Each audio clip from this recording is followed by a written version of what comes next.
The first reading and the gospel reading match perfectly. The gospel reading first. Jesus had sent the apostles to every town and village to preach the good news, to heal the sick, to face the devil in those unclean spirits. Not only to teach, but to teach with the authority of God,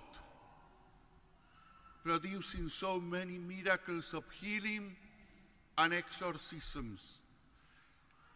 So they did it so well, with such a passion and enthusiasm, that they forgot even to eat. They had no time to eat because it was urgent to free those people from the slavery to sin, to free those people by healing them and to announce the good news. They were devoted with such energy and passion to the mission. When they came back, they rejoined Jesus, and they said to Jesus everything they have done. They were so great, tired, and Jesus saw them so tired, they haven't stopped not even to eat. He said, let's go to a lonely place to rest, to be by ourselves. They went on the boat. They jumped on the boat and went to a lonely place. But those people who heard the word of God and were healed by the power of the word of God wanted more and more and more. And they were so creative that they guessed where they were going and ran to that place, to the point that they reached that place before Jesus and the apostles. They went to that place to be by themselves, not to be disturbed, to rest.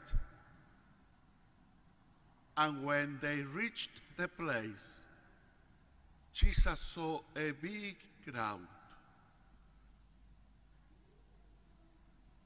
Jesus may have said, go home, you receive more than enough, I need to rest. But he, when he saw them like sheep without a shepherd, you can imagine sheep without a shepherd, disorientated, hopeless, with nowhere else to go to.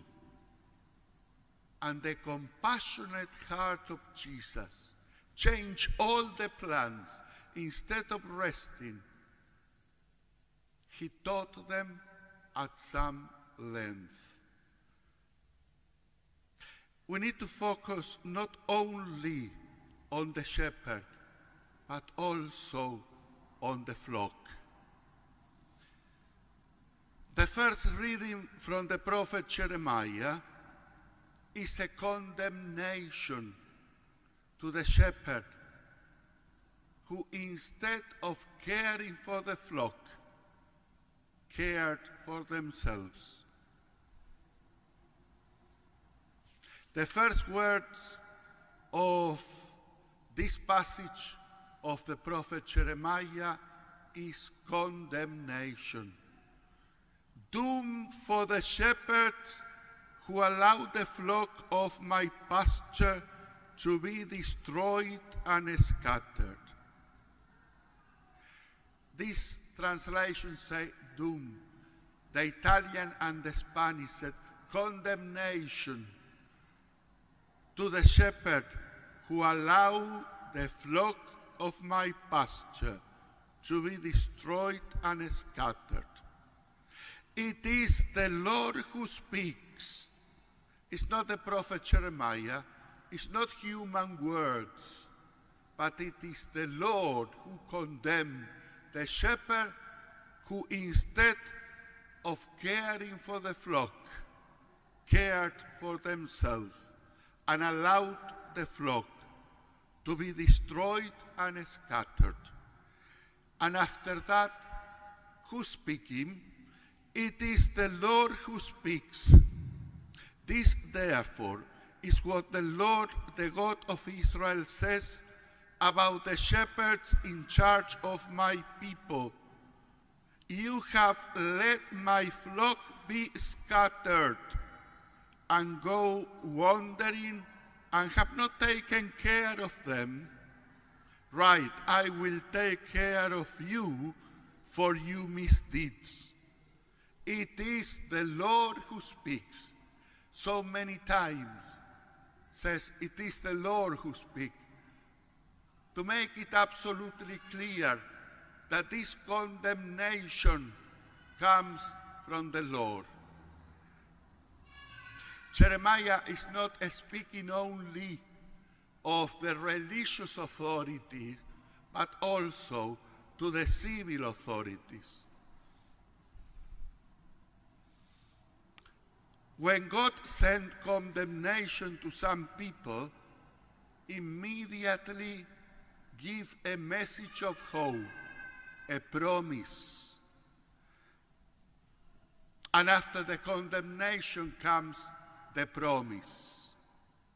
See, the days are coming, again, it is the Lord who speaks, when I will raise a virtuous branch for David, who will reign as true king and be wise, practicing honesty and integrity in the land. It is the Lord who speaks. And this is the promise of a shepherd, virtuous from the branch of David, who will reign as true king and be wise, practicing honesty and integrity. In Jesus Christ, the Good Shepherd, God fulfilled the promise of old from the prophet Jeremiah. The promise that Jeremiah, on behalf of God, sent to his people, are truly fulfilled in Jesus Christ. A shepherd that changed his plans of rest and solitude when he saw the flock disorientated. And he, with compassionate love, taught them. We focus on the shepherd, but we also focus on the flock. Because nowadays we need good shepherd, but the church also needs a good flock. When the apostles went to preach the good news, healing the sick, freeing people from the power of devil, the people followed them because the people were so tired of shepherds who care for themselves. They found in Jesus and the apostles devoted shepherds, shepherds with the heart of God, compassionate, at the same time powerful in preaching the word of God. And the people wanted more and more and more, to the point that the apostles were so tired when they decided to have a rest. The people didn't want a rest. They wanted more of Jesus and more of the apostles. And they were so creative that they could imagine the place where they were going to rest and run and got there first. And they got what they wanted, more than Jesus.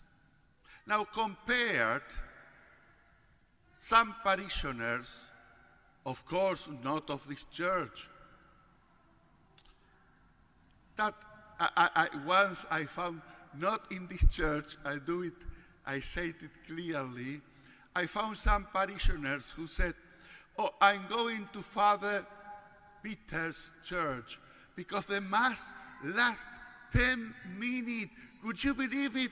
You go to Mass and in 10 minutes you are free. Couldn't believe what I heard.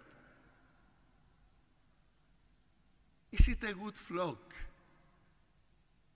Go to a church where the Mass is as short as possible to be free of the Mass. I was not dressed as a priest, so they didn't know that I were a priest.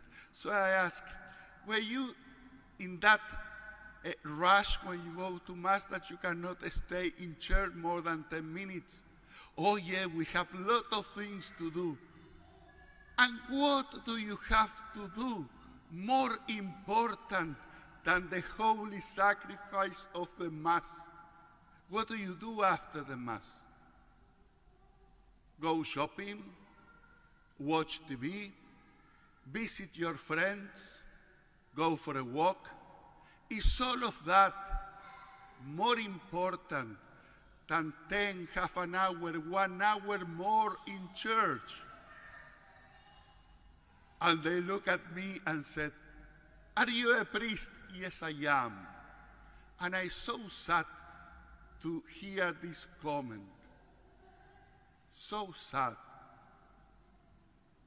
We always pray for good shepherd, but we need to start praying for good flock, because these people were not the flock of Jesus that wanted more and more and more. And when Jesus wanted to rest, they ran and ran to meet Jesus because everything they received was not enough. Some parishioners, I cannot say now that they are not from this church, said on the phone, Father, do I have to go to Mass to have my child baptized? Really? Why do you want your child to be baptized? What's the reason? An excuse for a party, a tradition.